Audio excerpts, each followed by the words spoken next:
ನದಿಯೇ ನದಿಯೇ ಈ ರಾಜನ್ಯಾರು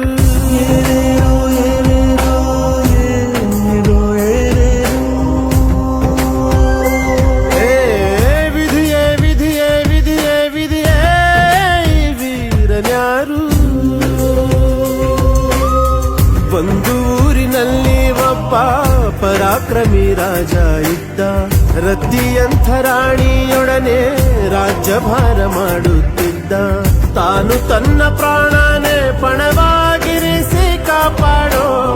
ಶಾಂತಿ ದೂತನ ಹಾಗೆ ಅವ ಹೆಸರಾದ